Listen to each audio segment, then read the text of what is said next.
Hello, this is Matt on the MoneyGram channel. Ripple's partner MoneyGram signs exclusive deal to link 75,000 villages and 4,000 cities. That's a lot of villages and a lot of cities.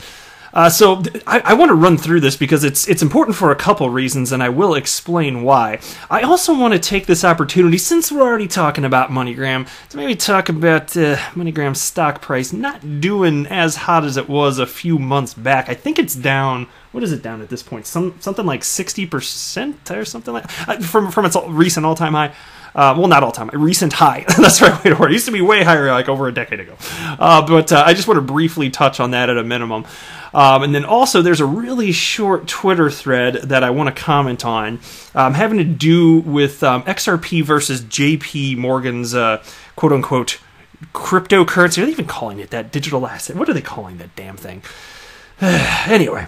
But before we go any further, if you would please delicately tap that like button, and I'll tell you what, if you are a fan of Ripple and XRP, go ahead and subscribe to the MoneyGram channel. And why?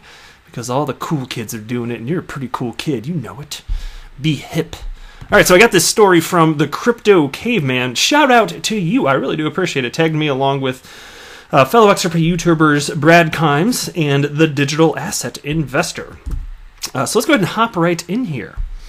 Here we go. Ripple's on-demand liquidity partner MoneyGram has signed an exclusive agreement with India-based IBEX Cash to be able to get the firm's millions of customers, which are cut across 75,000 villages and around 4,000 cities in India, linked to MoneyGram's state-of-the-art global remittance platform. NewsLogical can confirm. And this is brand new again from today. The strategic deal gives MoneyGram the power to gain more expansion in India. Yeah, which is kind of amazing to me, because for those of you that are unaware, MoneyGram is already conducting itself in over 22,000 corridors. 22,000 corridors, and only a couple on-demand liquidity corridors. What is that? I think Alex Holmes cited that they were currently operating in 5, which I still think should have been bigger news. I didn't see any articles about it, but he mentioned that in a video or in an interview. I saw it, and yeah, 5 corridors. I don't even know that 5 corridors have been announced as live, have they? Anyway. But yeah, so there you go. The strategic deal gives MoneyGram the power to gain more expansion in India. IBEX Cash, a financial section of IBEX Inc., a global supplier of on-demand software and e-commerce services to diverse businesses ranging from e-learning to healthcare, the financial and insurance industries. Selecting IBEX Cash, MoneyGram says it now has the opportunity to access additional consumers, courtesy of IBEX's 320,000 distribution outlets that are spread across 768 districts, 4,000 cities, and over 75,000 villages, purposely to have access to rural dwellers deprived of remittance services.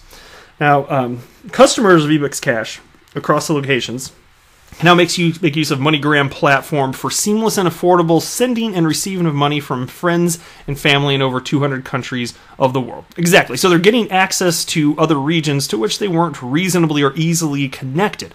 Now, for any of these instances, we're between these different villages or cities, in any instances where, you know, if there are any different currencies being used, because they don't, well, here's the thing. They don't cite the specific geographic range that's covered here. And so I don't know for sure how many currencies would be covered in here. Here's the thing. So again, two things really. Any of these places cited here, the 768 districts, 4,000 cities, and 75,000 villagers, any of those areas that are not using the same currencies can now be connected via on-demand liquidity once there is a sufficient liquidity in a corridor setup. So you do need to have the endpoint set up, fair enough. But MoneyGram is already tapped into RippleNet. So as long as they're the liquidity hubs, that would be absolutely a solution right there. Now, beyond that, it does connect to the rest of the world. And so, to me, even though there isn't some huge mega news as a result of this today, things like this are always worth talking about and always worth noting, absolutely, because the network effect of RippleNet is going to grow at an exponentially increasing rate, and that is noteworthy. And we've already seen that. The network effect always becomes stronger and stronger. And when you're talking about a partner like MoneyGram that is continuing to grow out their already strong connections, again with over 22,000 corridors, it's just going to add that much more power. And of course, with me being an XRP holder right here, I'd say it's significant because real-world adoption matters. And even if XRP isn't being used here specifically today, it's good news, period. Let me scroll a little bit further down here right now. Yeah, here we go. The service, as contained in a statement, is geared towards servicing inward remittances volumes of up to the tune of $3 billion every year just by focusing on remitters in notable places outside of India. So, very cool stuff there. It's all coming together. All right, next, let's talk about this briefly. MoneyGram stock price at $2.16. I've got the 6-month chart pulled up, and the highest price I can see occurred on September 11th last year, $6.11.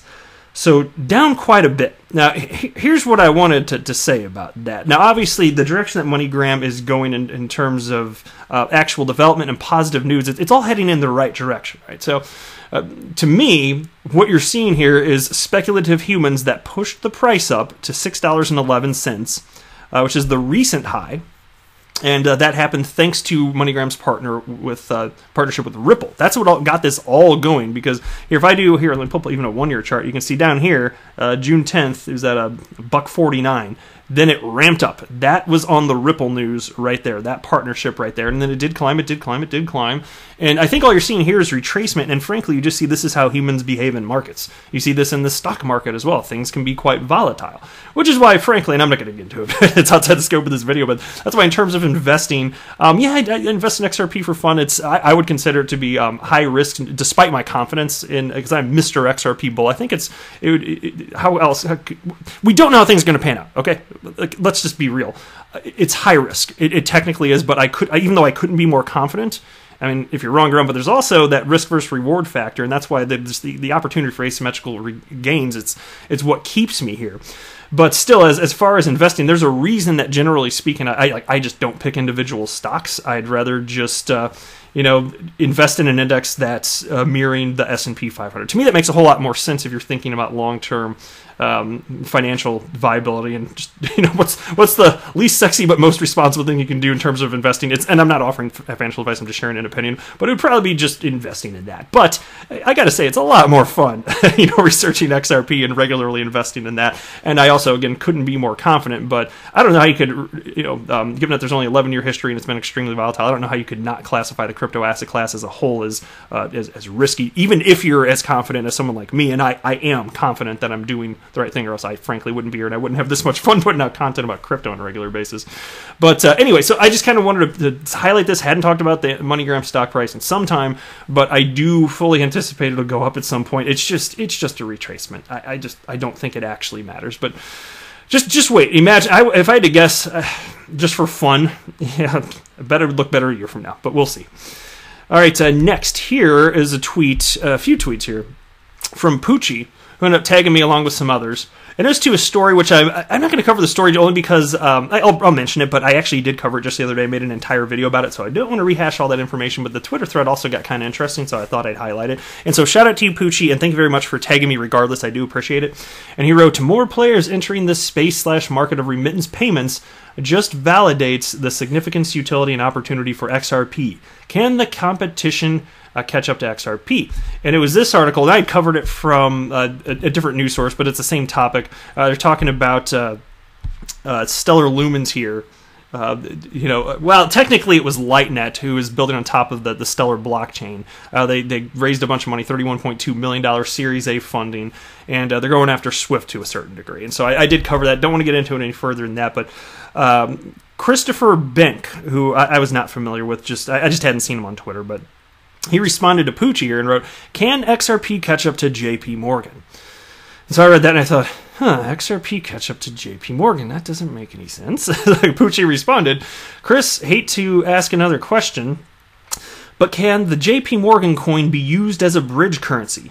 For example, if I live in the United States and you live in Canada, can I send you $100 of USD using the JP Morgan coin, and in seconds you will receive the $100 USD in Canadian dollars, similar to XRP?" Well, of course, it would depend on which banks are included in this little walled garden network here. But let me read a little bit further here. Pucci then wrote also, moreover, does the JP Morgan coin eliminate the need for the current protocol of IOU Nostro Vostro accounts between financial institutions? Do any coins solve this problem of dormant capital or overhead capital presently needed to facilitate the transfer of value? Thanks. And excellent questions, Pucci. It tells me that you have done some research to understand that these are things to be aware of. And methinks after reading, I think I saw all these tweets here, Christopher Bank maybe hasn't done as much research as you. So let's go ahead and cover this. So Christopher Bank responded, no dormant capital with XRP because it is not backed by anything and could decline in value, can't it, as it has been. Okay. JP Morgan backs up its coins with United States dollars. It is a stable coin or token, not a pretend crypto like XRP, which wants to be both stable. You are implying there is no FX flux in your XRP transactions, and yet you, for some unforeseen reason, expect XRP to also go up like an investment. Yeah, so this is a fundamental misunderstanding, and nothing personal against Christopher here, but I think that it would be advisable to maybe do a little bit more research. Because the questions and concerns that he's posing, it seems to me that he hasn't found the answer to it, and so he thinks that that's the end of the debate. And so basically, when I'm trying to get to the truth of any matter, if it's in like a debate style, say you have a point of view and somebody else has another point of view, if you cannot articulate the opposing views point on a particular issue, you have not reached the end of the thought process. Okay, you haven't reached that end, and I don't think that he can articulate what the opposing viewpoint is there. He hasn't done that there. So let's go through a little bit of this here. JP Morgan backs its coin with the United States dollar. Okay, so then you're talking about a walled garden, and who is the central authority then? So JP Morgan and all the banks that operate within that. And so the point that Pucci brought up as far as being able to transfer a value from one fiat currency to another. Again, you can only efficiently settle those coins that are in the value, because if you have this walled garden, which is effectively what the JP Morgan coin is, it's just this walled garden situation with X number of banks in it. Any other walled garden, which is doing the same with their own coin, they don't interoperate. And so there is no interoperability, and I guess Christopher isn't aware of that being a fundamental problem. It's essentially the system that we have today, but with a quote-unquote digital currency or cryptocurrency, if you want to define it as a cryptocurrency even. And so then moving forward here, it is a stable coin or token, not a pretend crypto like XRP. Well, XRP is absolutely an actual cryptocurrency utilizing blockchain technology, and it is more decentralized than Bitcoin. And so fundamentally, you have a flawed concept right there, Christopher, of what XRP actually is. And then you said it wants to be both stable. He wrote both stable, but he should have just written stable, I'm guessing. Well, XRP doesn't want to be anything. It's not sentient. It doesn't have a consciousness. It doesn't want to be anything. Okay, it is not. It's not stable. The XRP can either be backed by something like JP Morgan is, or it can have an open market value. It's one or the other. It can't be both. And that's the same fundamental reason that XRP, for example, cannot be backed by gold. Because it'd have a value of gold, it'll be worth what gold is worth and what the open market says XRP is worth. Fundamentally, you can see right there, it makes no damn sense. So it has to be one or the other, cannot be both right there. There's a reason it's important that it is not backed by anything, because then you have the issue of trust. If it's backed by something, then somebody is backing it. You have that party right there. There's a central authority right there. By utilizing XRP as a bridge currency, all you have to trust in is cryptography. Right? And it removes a huge chunk of the issue of trust. That's exactly what it is. And fundamentally, I think this is a key piece that Christopher Bank is missing here. Then he writes, and for some unknown reason, you expect XRP to go up like an investment. Okay. So why would we expect the price of XRP to go up? Well, there are a number of reasons. I'm not going to go through it the entire some sort of exhaustive list of why, but just consider this. If we know, as people that like to invest in various things and have diverse portfolios, if we know that XRP has to be used by businesses to conduct this new business model, and it's the only way to create the train wreck that is the world of global cross-border payments and settlement, if we know that XRP is the only solution to eliminate a nostro vostro and business models are actually both adopting it and just wait until it increases exponentially. If we know that they have to use it to conduct this new business model, that is what gives people the confidence to invest. And that's just one developer. There are other reasons to have confidence. It's not as if XRP is a security. Of course, it is not. There are other reasons, though. And so, you know, as a result of all of this, so like fundamentally, if you want to ask the question, why would we expect XRP to go up? Because we know businesses need to use it, and if we hold on to it, that little bit businesses can't have. And as liquidity providers are built out, the entire ecosystem is built out, more XRP is going to be needed. If they're going to want it, if they want it, they're going to have to purchase it from somewhere. And so, you know, it's just simple supply and demand right there. So conceptually, that's a huge piece of it right there. But again, there are other developers building on top of the ledger that will also affect it. So the more developers building on top of a blockchain, as an XRP is a blockchain, you know, the more they're doing it and finding success, the more desirable the cryptocurrency will be. And there's also the people that will want to invest as, even if they're not using it in terms of for daily use, because there's not as much retail use for cryptocurrency as a whole right now. There's the whole argument of store of value right there. And so I think that those are completely legit reasons.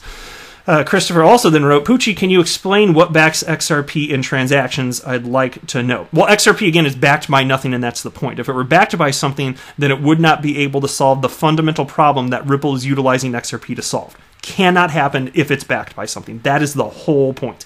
And then he continues by writing, and can you explain why XRP was below 18 cents last month after peaking in January 2018? Why is it down over 93% today from its all-time high? Why is it lower today than the crypto bear lows from a year ago? Yeah, I can answer that. All the altcoins followed Bitcoin's lead as Bitcoin tanked by 80-90%, where the hell the percent, I don't care what it was, in 2018. After hitting its all-time high late 2017, it tanked, and altcoins ultimately followed. And so you can say, why is it down? Well, again, everything went down. So I'd ask you, Christopher, if it went down, if you're trying to frame it as if it's just XRP, because when people do this, that's what they're doing. They're framing it as XRP just tanked. Okay, why is it if it tanks so badly that XRP is still number 3 in market cap? Do you have an answer? Well, it's because you can't get around the undeniable fact that XRP went down with as a result of Bitcoin going down, because Bitcoin, frankly, leads the market. That's it. Then he writes, and then here again is the list of banks involved with JP Morgan's IIN instant bank payment system built on Quorum, which I'll just pull up here for the fun of it. And so here there's dozens of banks involved, and you know, I don't know that all of them are going to use this JP Morgan coin, maybe, whatever, I don't care. I want to cite, so that those are the banks that he's saying are involved with this. I want to point out that there are over 11,000 banks on the planet. Good luck. Good luck, JP Morgan. You're going to get all 11,000. No, you're not. That's the whole point. Using a cryptocurrency as a bridge currency, just purely as a bridge currency, it eliminates the issue of trust. You can't do that, and you're not going to get all 11,000 banks, because why would a competing bank want to support one of their competitors' cryptocurrencies? Why would they do that? No, what you can already see, and it's already happening in the real world, they're creating their own cryptocurrencies, and they're just competing, creating the same friction that we already have today. So fundamentally, you are missing some key information. Do a little bit more research. I say that respectfully, nothing against you personally, but I want to be clear. But it's fun to highlight these types of things just as a critical thinking exercise. But you're definitely missing some real key fundamental points here. And so it'd be better, just instead of having these opinions that you have, it'd be really good to just ask questions and say, okay, here's where I'm at right now, because it seems like you do need answers to some of these concerns that you have, and that's fine. But just ask the questions instead of presenting an opinion. Like, instead of having the opinion say, okay, why is this?